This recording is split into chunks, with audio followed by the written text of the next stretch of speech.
Welcome once again to the BV Magazine podcast, your monthly window into the finer side of Dorset life. This is episode 2 from May 2024. Hello from me, Terry Bennett. And hello from me, Jenny Devitt. In this episode, I speak with Ian Girling, the CEO of Dorset Chamber, about the forthcoming Dorset Business Awards. Alex Woodhouse talks to me about his summer pop-up restaurant at Pleck, where you can enjoy dinner sitting either in his lovely family home, a converted barn, or in the garden looking out over beautiful Dorset countryside.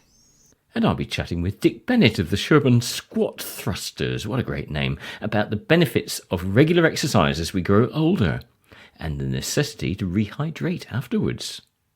And we have a glimpse of the life of NFU Dorset County Chair Wakely Cox, on a farm near Puddletown, first worked as tenants by his great-grandparents who moved there from Bedminster in 1932. Well, today I'm joined by Ian Girling, who's the CEO of Dorset Chamber. Ian, thank you very much for joining us on the BV Magazine podcast. Well, thank you so much for having me today. It's great to be here. First of all, as I say, you're CEO of Dorset Chamber. Just tell us a little bit about what Dorset Chamber is and what it does. So we're a fundamentally a business membership organisation. We're actually 75 years old this year. We were formed in 1949. And we're here to really represent and support businesses right across the whole of Dorset. We are accredited by the British Chambers of Commerce, which means we're part of a national network of chambers. We're all independent. And we're not-for-profit businesses. We're not funded by the council, not funded by local enterprise partnerships. We're an independent business, part of a national network. And that accreditation with the British Chambers of Commerce gives us a really strong, powerful voice in Westminster, basically representing business across the whole of the UK. So we have a membership of around 700 members. And our job is to support those members and help their businesses grow, basically. And those members to which you refer are actual chambers from towns and cities around the country, presumably, are they? So we have a relationship with most of the town chambers in Dorset, but our membership is made up of individual businesses from the Dorset business community, basically, across the whole of the county. I see. So a business can be in a local chamber, such as Sherborne, for example, and also a member of Dorset Chamber, can they? That's correct. And we operate on a county-wide basis, on a kind of more of a macroeconomic level, if you like, and offer a kind of, a range of different benefits, basically. Well, the reason we've asked you on particularly today, so it's always good to chat to you, but today we particularly wanted to talk about the Dorset Business Awards, which is the article which features in the May edition of the BV Online magazine. Tell us a little bit about that. Do you organise that, or are you just trumpeting it on behalf of another organisation? No, we own that and organise that, and we have done for many years. This will be the 27th Dorset Business Awards. They were established many, many years ago. We ran the awards on an annual basis up until 2019. Then COVID came along and we took a little bit of a break, and we brought the awards back last year for the first time as part of a Dorset Business Festival, which is the largest kind of series of business events that's ever been delivered in Dorset. And we're repeating the festival again this year, and the Dorset Business Awards is a really big part of that. So no, it's a Dorset Chamber initiative. We own it, we deliver it, and we run the awards, basically.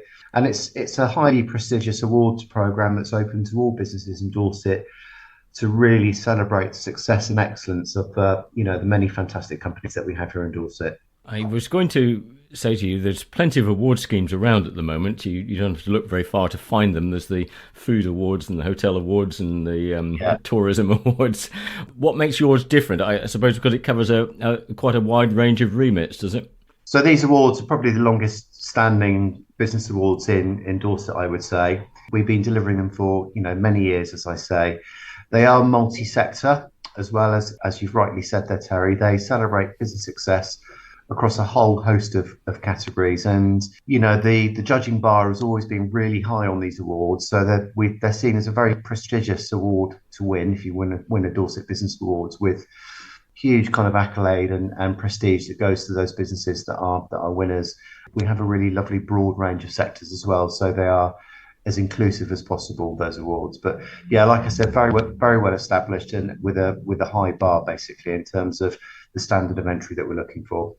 When you have a broad range of interests such as you described, the inevitable challenge is how you compare apples with oranges, or whatever the cliche may be. Presumably you have different categories for different types of business. Yeah, so we've got a whole range of categories. There's 10 categories. The categories have been designed as much as possible that pretty much all businesses should be able to enter those. If you are demonstrating the principles of the criteria that we're looking for within those awards, it really doesn't matter which sector you're from. And what will happen within the awards, when you look at each award, you'll see there's criteria in there that these are the criteria you should be seeking to satisfy. Let me give you an example. So one of the awards is the Best Place to Work award. So really important award. We know that employers across the whole of Dorset are facing real recruitment challenges and staff retention challenges. So it's very timely. We need to focus on being great employers in the business community. The criteria for this award recognises a business that supports the health and well-being of employees and goes the extra mile in making their business the best place to work. The business should demonstrate examples of good practice, innovative policies, strong staff retention, and a genuine focus on providing a happy and enjoyable workplace.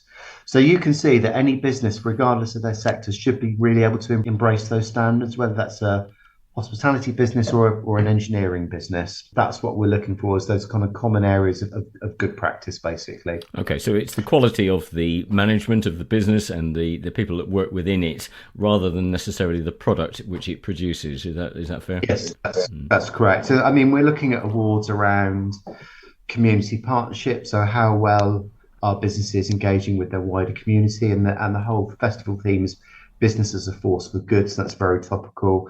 We have an environmental impact award, so there's pressure on all businesses, regardless of their sector, to really be reducing their impact on the environment. We have a future leader award, recognising the success of young people within businesses, etc. So the awards really are designed to be, as I say, open and inclusive for all businesses in Dorset. And who are the judges? The Dorset Business Awards and many other awards run on the basis that sponsors are judges, basically. We don't have judges for the individual awards. We have a series of festival partners for the whole festival. But we decided to move over to a completely independent judging process when we brought the awards back after the pandemic. And we've identified a great set of business leaders, if you like, within Dorset that are supporting our judging. There's not one judge responsible for one particular area. There's an initial kind of framework of scoring, and then the entries go over to a range of kind of specialists, if you like, and real leaders within their particular sectors. We've made that as diverse as possible in terms of the judges. We've gathered as much experience as we can as possible. The judges are all listed on their website. There's a very strict criteria in terms of declaration of interest, if they have an interest in any business that's entering a particular award as well. They're obviously not able to enter their own company in that particular award category as well. So there's some real governance based in there. And we introduced a judging process for the first time last year, and it worked really well. It was really successful. And it led to some really interesting debates on businesses, but also teased out some really fantastic stuff that's going on in Dorset businesses. And all those judges are completely listed on the Dorset Chamber website. It sounds like you're inviting quite a wide range of businesses to apply. So presumably right down to a fairly new sole trader all the way through to quite an established company, maybe employing 50 or 100 people. Is that correct? That's absolutely correct. Yeah, we want to really celebrate business excellence from businesses across the whole of the Dorset, across all sectors and geographically across areas. There is an award in there for a best new business. So we are celebrating the success of new businesses, but also those maybe more mature businesses that have got a kind of stronger history behind them. The awards are completely free to enter, and you do not have to be a Dorset Chamber member to enter those awards. And if you get selected as a finalist, you actually get 2 places given to you at the gala dinner, which is a fantastic event. We don't charge people for entry, and we don't charge people for tickets to come actually to the award ceremony that they've been shortlisted for. So you'll get 2 tickets for that. So it really represents a brilliant opportunity for Dorset businesses to really, get their name on the map and be recognised for excellence across a whole range of areas. In your article, you point out the obvious benefits of winning one of these, or being placed, in as much that you can put that out on your social media and you advertise it on your website and all of that. But there's also an interesting part in there about the process of entering, in as much that does make you focus a little on what you're doing well and maybe what you're not doing quite so well. It does. It's almost like a self-audit, because we don't give you a checklist, but we certainly provide criteria that you should be looking at within that process of entering. I think it's a really useful self-assessment of what you're doing in those areas. So as well as teasing out the good stuff, it also can help identify where there's more you can do in those particular areas, and is a really helpful guide to businesses in that respect. So I think just looking at the award itself, I've just been through talked to you about the Best New Business Awards. There's some areas that I mentioned in there, for businesses to really be looking at, what are your policies in those areas? And you may be doing some great stuff, but it may identify where there's actually more you could do within that category. So I think just looking, if you think you're doing well in a particular category there, do have a look at it. And as well as identifying your strengths, it may identify some areas that you can build on as well. Well, it's timely that we're speaking at the moment, no coincidence here, in as much that the award nominations are currently open, and I think open for another 2 or 3 weeks yet, Ian, is that right? So we've already got a really lovely, healthy stream of entries coming in. I had a look this morning, which is brilliant, but the awards are open until the 13th of June. How do people go about entering? So if you go onto the Dorset Business website, dorsetbusiness.co.uk, you'll see the Dorset Business Award. At the top, you'll see the Dorset Business Festival, and then within there, the Dorset Business Awards. It's very straightforward. Each category is listed out, and then when you click on each category, it will expand on the entry criteria, and then you click, and it's an online entry form. It's very straightforward to complete. It's very clear. It's a web-based form, so when you click it, it automatically comes to us. So it's fully digital, the process. You're also able to submit a video of up to 3 minutes around that, and that's quite a useful thing. And it's not mandatory, but I would encourage businesses to do that if possible, because it really helps bring an application to life, basically. What we'll then do, we'll go through the judging process and finalists, and there's 3 finalists per category. They'll be notified by the end of July. What will happen over the next couple of months is we will come out and take some photography of your business to run as part of the show reel at the awards, and then you'll be invited to the awards ceremony to find out if you're a winner. Everyone who's a finalist will get called onto the stage. Obviously, the winners come up first and receive their trophy, and then the finalists come up individually and receive a certificate. But, whether you're a winner or a finalist, there's a fantastic PR recognition opportunity there. We'll give our winners a really lovely profile in the monthly business magazine as well. So it's a great opportunity for all businesses in Dorset. Sounds like a win-win, really, doesn't it? For invest an hour of your time, and what have you got to lose? Nothing at all, really. I think so, absolutely. Ian, thank you very much for coming on and talking to us about it. And we hope that this year's ceremony in October is glitzy and... Thank you, and thanks very much for having me, Terry. I hope that was helpful today. Thank you. Every summer, for the last few years, young chef Alex Woodhouse has created Supper at Pleck, preparing delicious 3-course meals for some 18 diners in the family home, a lovely converted barn close to Higher Anstey and looking out over truly idyllic Dorset countryside. He and his mother moved to Pleck Barn, where she runs stables and a successful B&B, some 20 years ago. Alex's answer to not being able to have a restaurant of his own was to use the family home. I went to meet Alex in his kitchen. So then, Alex, this is where you operate. This is not a very big space, is it? It's not, no. I mean, it works. I've designed the menu around so I can do it in this kitchen, really. I've got 2 ovens, got 4 hob spaces, and yeah, that's pretty much all I need, really, to do about 18 people. To go a bit more than that, I would need a bigger kitchen and maybe some more help. But no, I think it's a perfect workspace for me, really, to be honest. So you set this up, so you've actually, this is a corner of the barn, is it? Yes, your kitchen? It's a converted garage that we turned into my flat, basically. So I live in here during the week, and then turn it into. Well, I see you've got your sofa there. Yes, I got my and sofa. a couple of and a kind of a breakfast bar. A breakfast bar with a couple of chairs. Yeah, Yeah. So this is the hub, the Yes, centre yeah. of operations. Pretty much, yeah. I spend most of my time in here, whether it's working or leisure time. So when did you set this up then? I set this up at the end of COVID, April 2021, when you could only eat outside. I always wanted to maybe start a restaurant, and my mum sort of brought to me the idea that, oh, maybe we should try it on the lawn, like we can buy a little marquee, people can eat outside. And yeah, it's sort of just taken off from there really. We sort of had the marquee with about, the max I could do was about 12 people, and that was a real struggle when I first started. It was definitely a trial by fire.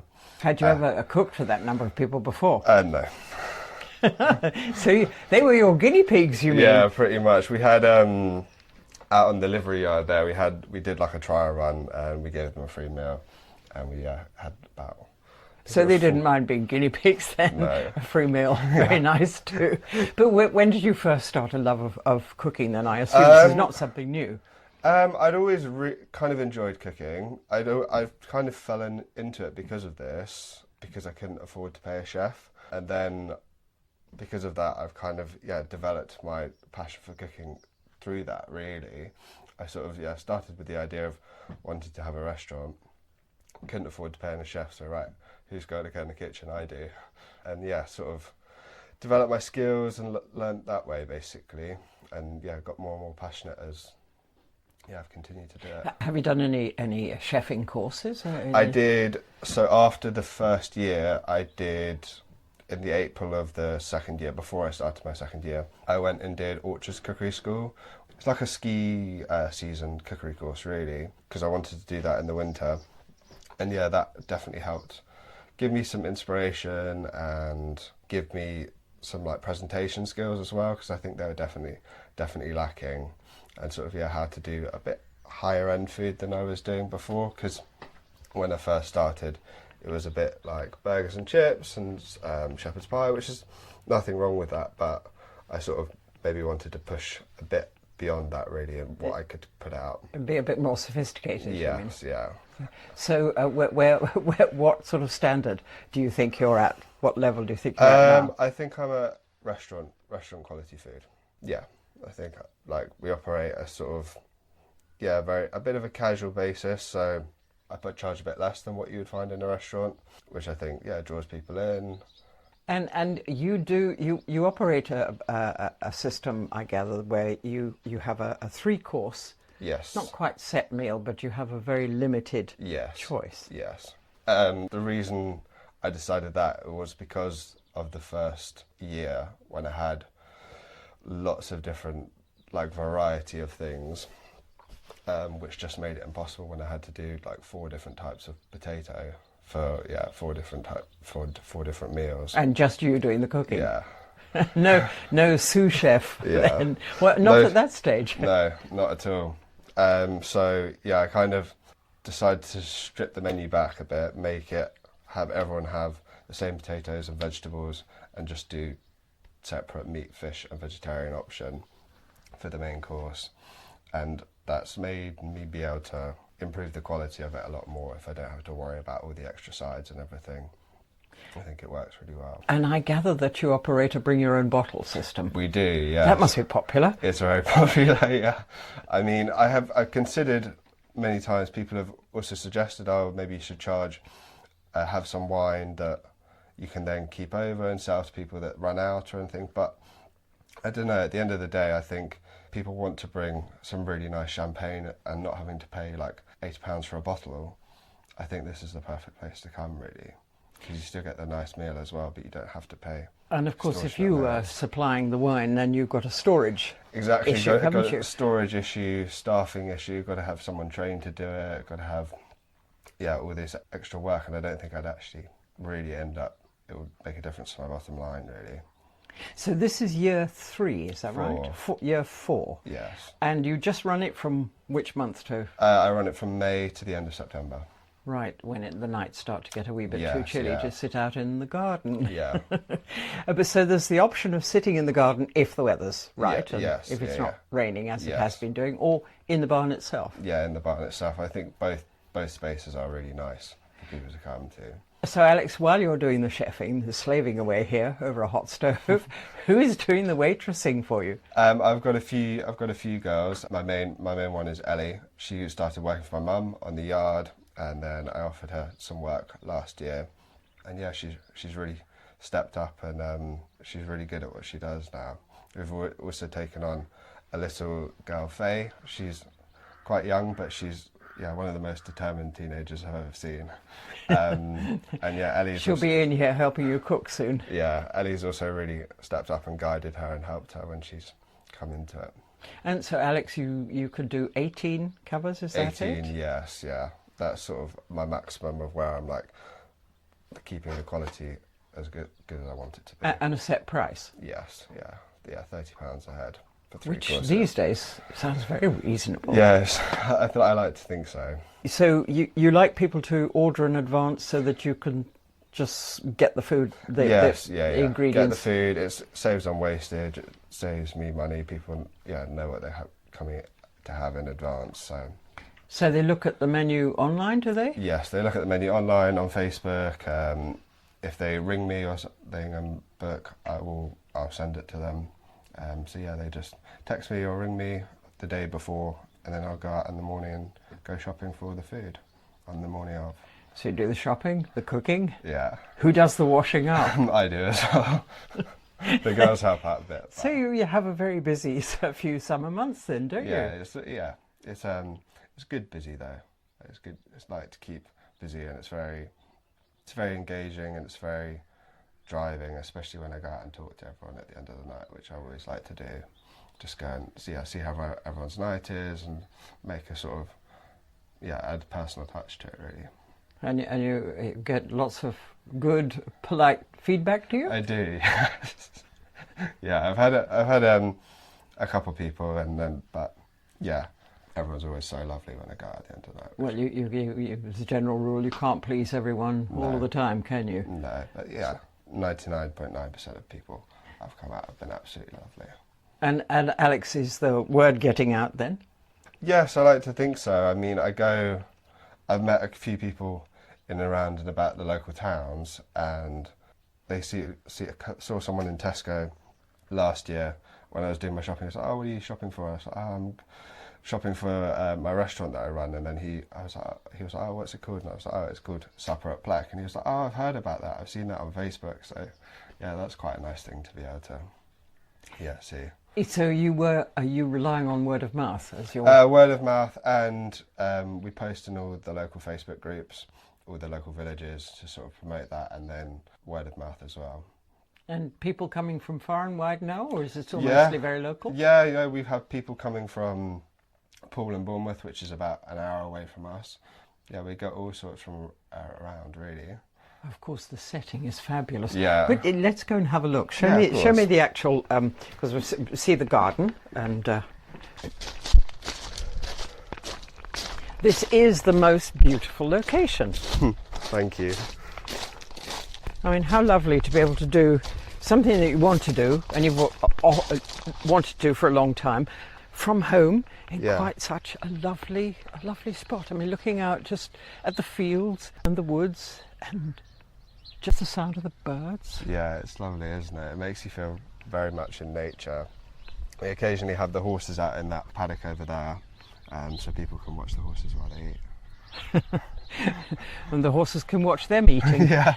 And so if the weather is dodgy, as it has been quite frequently recently, it's in there, is it? Yes, it's in there. Let's go and have a look. So actually inside the how old is the barn? The barn is over 100 years old. It's a barn conversion. So when we moved here about 20 years ago, it was like an old cattle stable. So yes, I still remember it with all the cow pat and everything in here when I was younger. And demanding that my mum not make me not put my room in a room with cow pat in it.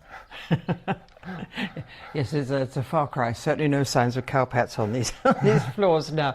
This is actually family living quarters, but where you put your guests when there's when they can't eat outside. Exactly. Yes, we moved the sofas in there put a curtain across this section here, and then sort of operate it from this big open space here.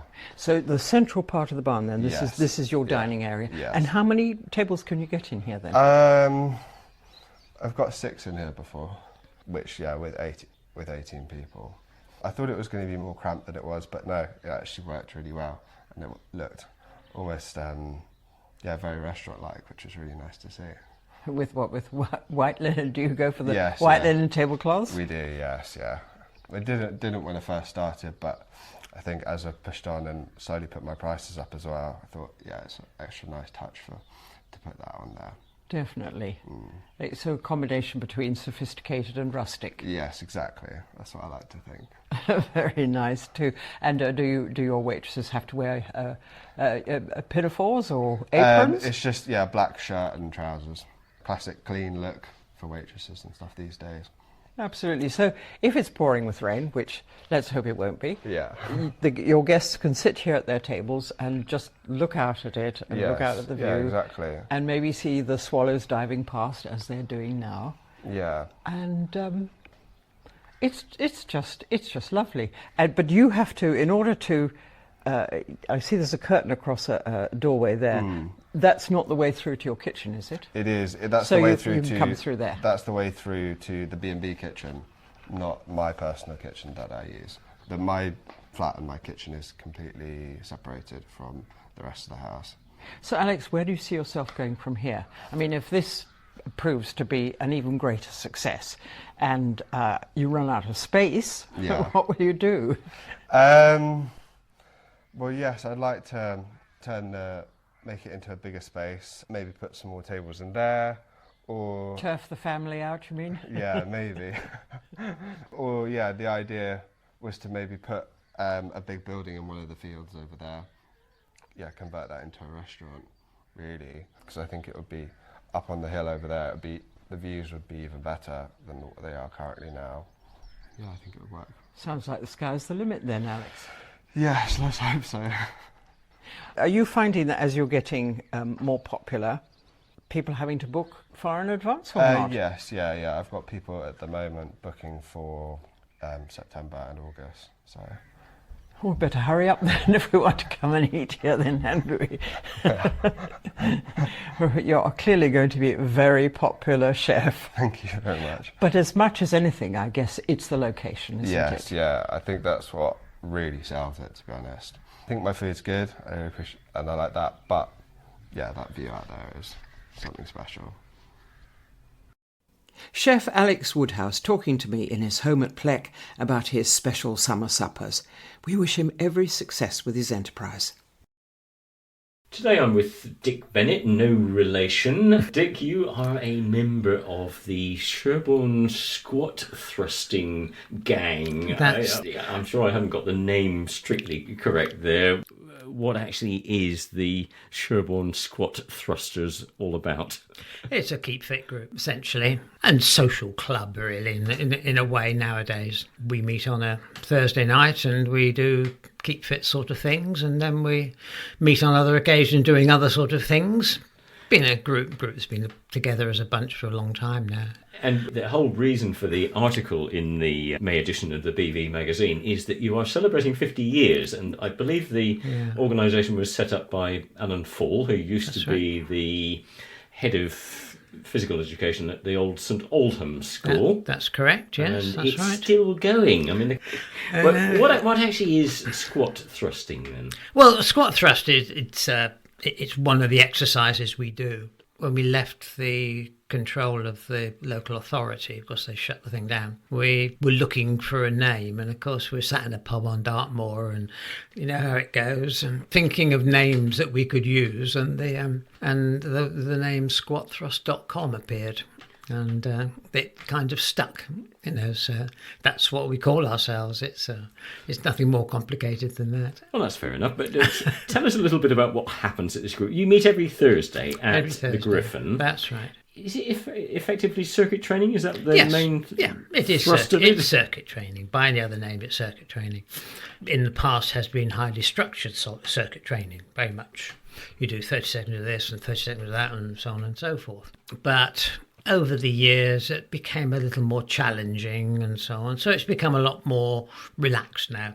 There is a circuit of sit-ups, press-ups, squat thrusts, touch jumps, blah, blah, blah, all the rest of the things laid out and a suggested way of doing it. And then we set off and do how much we feel we can do in an hour. Well, it's not an hour. We have a warm-up first, then stretches. It's probably actually operating for about half an hour, if we're truthful, really. Anybody who may be familiar with the world of physical education, maybe attends a gym, will see circuit training as being something pretty invigorating. It's quite challenging for some. I'm assuming that this caters for different abilities and different ages, does it? To a degree, yeah. Well, it does it by saying you do how much you want of what you want to do. There are some activities which some people don't do because they can't really do it anymore, or it's too painful. Or many of us have different sorts of injuries or shortcomings, or particularly joints, knees. Knees are always the thing that get you. That's what it does for you in the end. And I'm afraid I'm one of those. There's one or two activities I don't do anymore because impact on the knees is just a little bit too uncomfortable. So you bypass that, or you do it in a different way, or whatever. You make it fit to what you can do, basically. And typically, how many people avail themselves of this splendid opportunity every Thursday? Well, we've got, I think, 20 people on the books. There's normally 12, 15 most nights, particularly of the age we are. People will be taking holidays at different times and so on, and certainly we've got one member at the moment who's recovering from a bit of an injury. So it's that sort of number, 12, 15 is a normal night. And the average age is a little bit on the high side, isn't it? It's 73. It's not high, no. It's just happened to be a large number, that's all. Yes, I think the average is 73 at the moment, yes. Although we have had two new members join us just recently, who's brought the age down a bit. They're in their 60s, so that helps to bring the age. It doesn't sound quite so desperate, And in terms of the routine, you mentioned the warm-up and then the circuit training. I think you also do volleyball, is that right? Yes. The principle is we do an hour of keep fit, and then we do an hour of volleyball, which is partly fun and partly supposed to be a sort of a warm down. So you don't just stop, you keep going. And I would probably have to admit it's not the very best volleyball in the world, but it's interesting and can get a bit challenging. And when we've had injuries, one or two of them have occurred during the volleyball when people get just a little too excited. And everybody knows that after vigorous exercise, it's important to stay hydrated. I'm interested in the rehydration period afterwards, which seems to equal the total amount of time that you've spent dehydrating. Is that correct? Well, there is a certain relationship between the two, yes. I mean, the key dehydration period is sort of an hour, and there's an hour of levelling out, and then there's sort of an hour of rehydration. Yes, that's right. And I think we also find it important to replace basic salts and things, so there's usually packets of crisps to go along with it, just because you need to replace, what you've sweated out with all this hard work, We speak slightly tongue-in-cheek, but clearly this is a very well-established group with a very important underlying theme to it, which is as we get older, it's more important that we keep fit and that particularly do things which prevent us from seizing up and keeping all the joints mobile and everything. Yeah. And I presume that most of the people that go to this go for that reason, do they? Yeah. I think there's probably two main reasons. One is, yes, it keeps you moving, it keeps you doing things, and it's encouraging that at our age we still can do 20 press-ups or 30 sit-ups or whatever. We can do these sorts of numbers of things which a lot of people can't imagine. And I think there's also a mixture of a social, sort of mental health side to it as well. We're very much a bunch of mates, and it's so we've known each other for a long time, and we know our interests and so on, and a lot of it is part of that, really. And I'm sure you'd be interested in getting extra members involved, particularly, as you say in the article, those that lower the average age. What should people do if they fancy a Thursday evening of pain? Well, firstly, maybe get their minds checked out first, if they really want to do. Contact me, basically. I think the details are in the magazine, aren't they? Yes. Phone numbers and email addresses, and basically come along and have a look, see what you think. It may not be for everyone. But you've obviously stuck at it for, I think you were saying, over 30 years now. Yes. What benefits do you derive from it, do you think? Social side, very much. And also, I think I get a feeling of confidence, isn't quite the right word, but knowing that one can still do these things.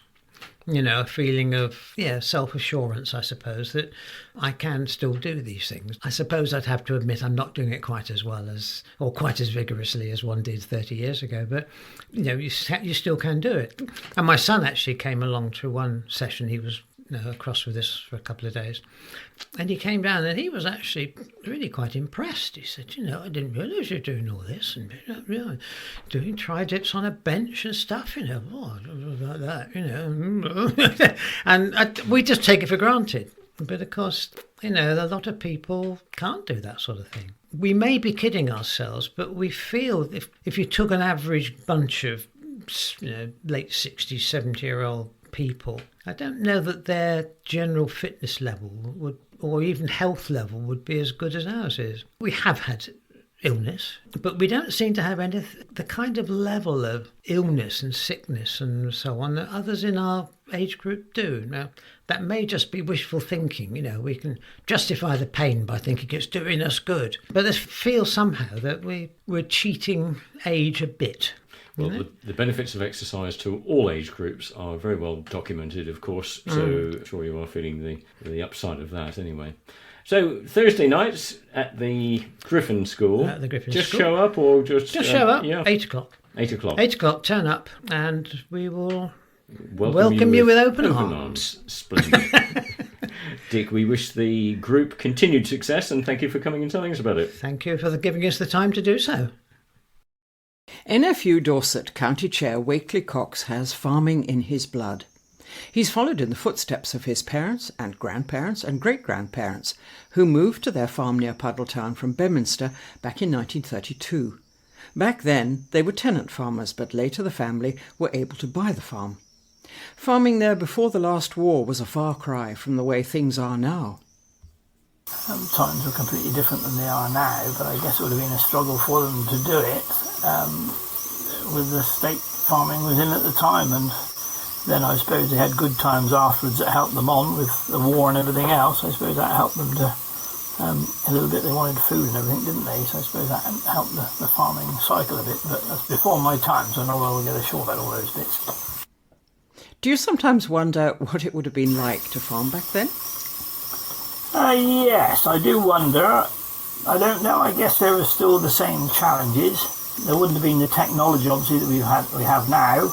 More people involved, so more sociable, I suppose, from that point of view. But I guess there was other threats. I mean, we have threats from imported food and all that sort of thing. I guess they had other threats as well, didn't they, in their time? But they would have been different, of course, because it wouldn't, things were so different than they are now. But I think probably people just relied more on what they could grow at home and rather than having all the imports anyway. So probably not so much of a problem from those sort of threats that we have now. So a lot more self-sufficiency then, and a lot more people working on the farm? Oh yes, a lot more staff there would have been then, wouldn't there? Without the machinery, they would have had a lot more people, driving the horses and doing everything.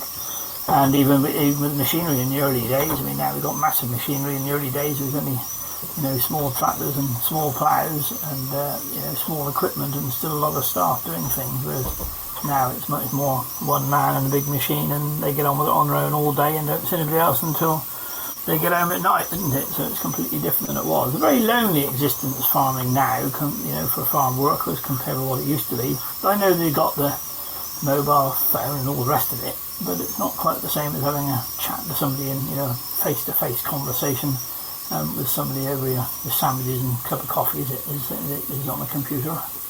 No, and not being able to exchange views and say what you've been doing that day and the particular conditions and so on.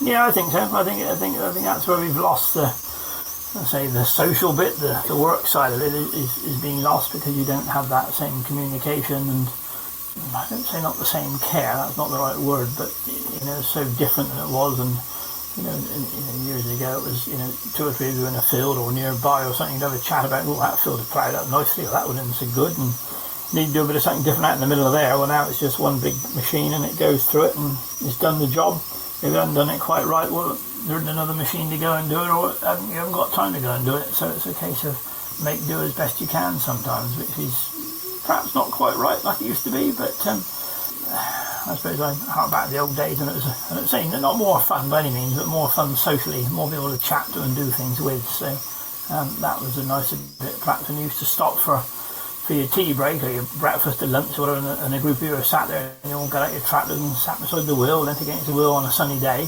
That was all rather sociable, and it wasn't just about the farm work. It was, what you're doing socially was the nice thing about it all. And you still get that with some of the bigger teams of men. You will still have that chat, but on other places where there's only one man on his own, it's very much a lonely existence. Tell me, Wakely, did you always know you wanted to be a farmer ever since you were a little boy? Yes, I always was involved with the farm.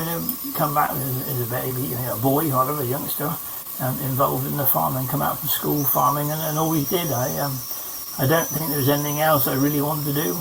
Grandfather thought I'd be good as an auctioneer, but it never really appealed that much. Farming seemed to appeal more, and so I was lucky enough to get a job when I left school down that way, working for Mike and Astor at Friar Wadden. And they were really good to me. I worked there for a few years. I went to college and did a MCA at Kingston Woods. I went back to help them out for a few more years before I eventually came back home and started working with the rest of the family, brothers and father. And then after a while, the father retired, and then the farm was split between us brothers. And the rest is history, as they say. We've gone on from there, Caroline and I.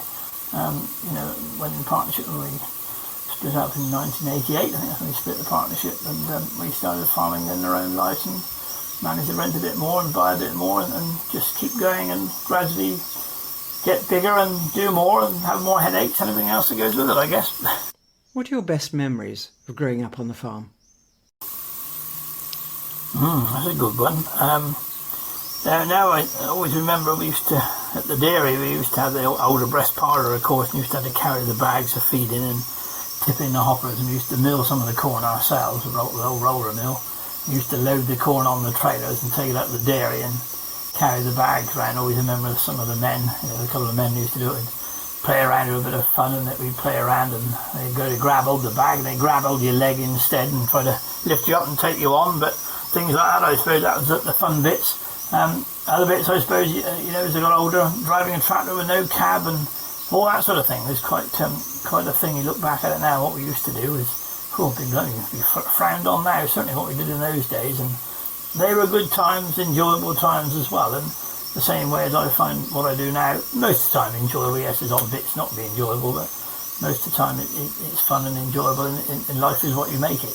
You don't do the bits you don't like doing, but sometimes they've got to be done. You just got to buckle down and get on with it.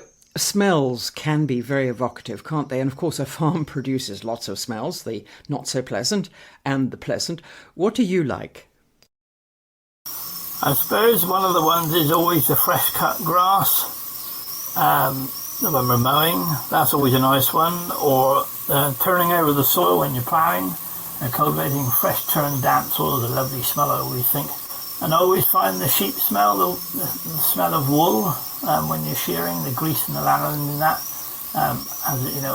brings back memories, I suppose, really like that. Yes, I mean, you had the cow muck smells and everything else all the time, but it's those little bits. I always love the smell of the fresh turned soil. You're ploughing some ground for maize the other day, and with the window open on the tractor, you smell that. It was a lovely smell. And it is that sort of thing that brings back the memories a bit, I suppose, and gets the senses going again.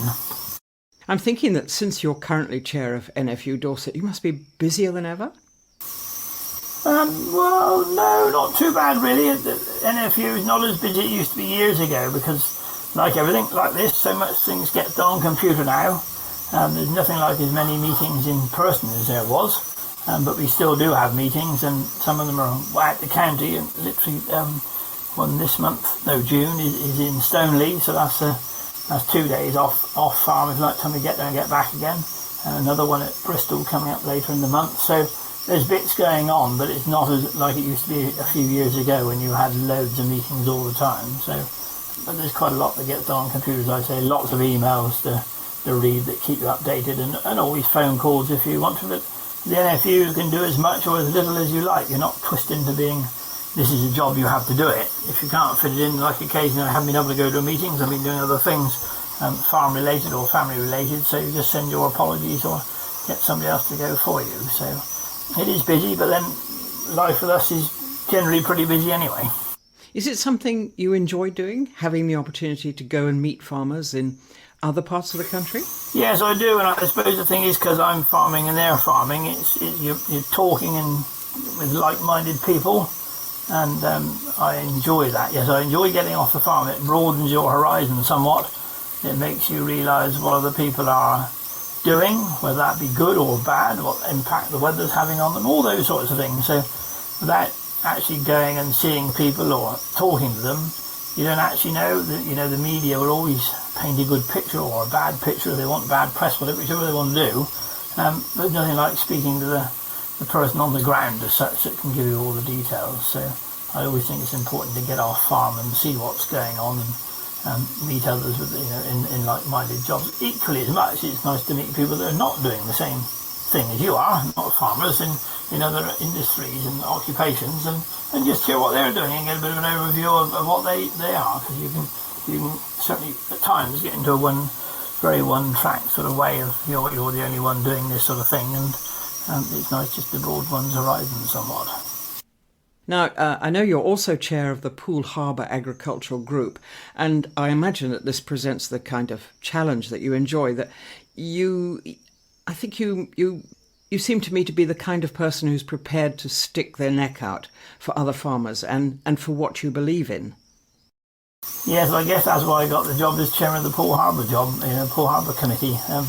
The agricultural group, as I was keen to say, no, we're not going to do that, we need to fight our corner, and that's what I'm doing. And to be quite honest, I do more with Poole Harbour than I do with NFU.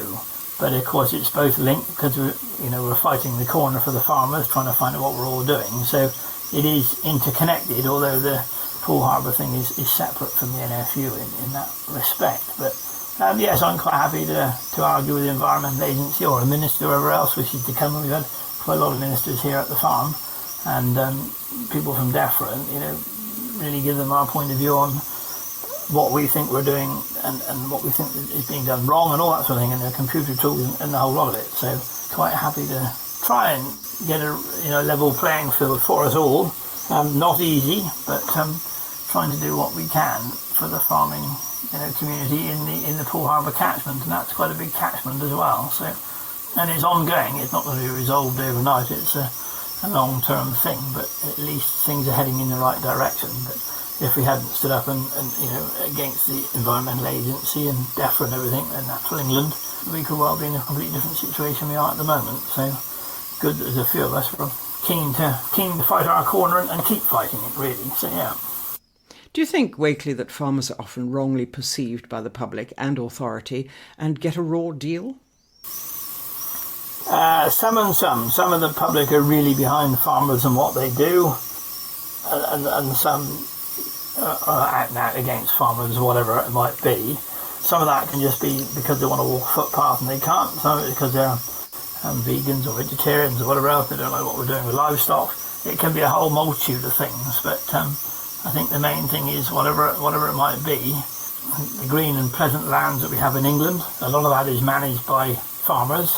We've got lots of other land that is rewilded and everything else, some by farmers, some by wildlife trusts and everything else, and it won't be long before it's covered in ragwort and a complete mess with thistles blowing everywhere and that sort of thing, which is no good. But don't blame the farmers for that if it's not under farmers' control and if it becomes a weedy mess. But I think foremost we all like the landscape we have, we like the birds, we like the trees, we like everything else, and we also like food on our plates. So we need to remember sometimes where our food comes from, and not referring to oranges from abroad or avocados, but all your British food. There's a lot of people out there working very hard to put food on your plate for you, and you might say, well, don't eat English food, but somewhere along the way you will eat it. If you're not eating English food, you're importing it from abroad, and if you're environmentally friendly, that isn't helping the environment. So just get your own house in order before you complain about what the farmers are doing. I know farming's always been in your blood, hasn't it? And also now in your sons, isn't it? Yes, they're all involved in farming in some way. All dirty hands farming, except for James really, who's the show secretary for the Dorset County show, but he has been helping me all last week on some of the days on TB testing, and he's been helping for these 3 days of the bank holiday weekend. I mean, every morning helping feed cows and move cattle and do things as well. So very much still, although he may not be driving a tractor, he can drive a tractor and he does, but he's slightly removed from the farming bit, but he knows what's going on and always keen to help out and get out of the office and get a bit of fresh air and handle some livestock, so good from that point of view. But I'm very fortunate really from that point of view that they all want to go farming, but it creates its own challenges with 5 boys all wanting to go farming as well. So but how fortunate I am compared with a lot of families who have children who don't want anything to do with the farm whatsoever and go off and do other things, and that might be great because they're earning more money and the rest of it, because as we all know, farming is not a job that's going to make you particularly wealthy, but there's lots of advantages in what we're doing. As I say, we may not be rich, in pounds in our pocket, but it's a lifestyle that goes with it and everything else, and there's a lot to be said for that, I'm afraid. And do you and your sons always see eye to eye as to how the farm should be run? Well, the answer to that is definitely not. No, we don't always see eye to eye. We generally have a chat about things over the kitchen table, where most things are discussed at some stage or other before we buy, a drill or a combine or whatever else it might be, or whether we have some more cattle. Generally a discussion takes place. It may not be between all of us, but it'll be between some of us as to what we should be doing or thinking about and that sort of thing. But the trouble is, whatever you're doing nowadays is big money. You want a new tractor, it's big money, so everybody's got to be on board to, think we've got to pay this bill off somewhere or other, and might be buying it on finance, but still be paid off every month. So it's all big sums, and you want to make sure everybody's on board with what you're doing before you suddenly go off on a tangent and do something else. So it does need a bit of discussion before you go down the wrong route. And you're never all going to agree for certain, because we all got different ways of looking at things and we want different things in life, but as long as we get a consensus, and that's the main thing really. I'm sure, Wakely, that there's nothing you'd rather be doing than farming. No, nothing at all. I'm actually sat here at the moment looking out the office window and the sun's shining, looking at a field of wheat blowing in the wind, and I think, great, and I can see some cattle walking around in the field, and I think, what can be better? That is it. And there's never a morning I wake up and think, oh, blimey, I've got to get up and go to work. I might occasionally think, oh, blimey, it's raining and banging on the window. Do I really want to go out? But it's never ever a case of, I've got to go to work today. I'm always keen to get up and get going and get on outside. And if it's raining, just put a coat on and keep going. That's the job we've got. And, last week TB testing was got to be done. Just get on with it. Don't moan about it. Just get on and do it. So that's my attitude. My attitude is always, there's always somebody worse off than me. So don't moan. Get on and do what's got to be done. And many thanks to Wakely Cox, NFU County Chair. It was a pleasure to talk to him. Clearly, he's a great champion of farmers and Dorset farmers in particular. Well, that's all we have time for in this particular episode. We hope that you've found something of interest. Until next time, it's goodbye from me, Terry Bennett. And until next time, goodbye from me, Jenny Devitt.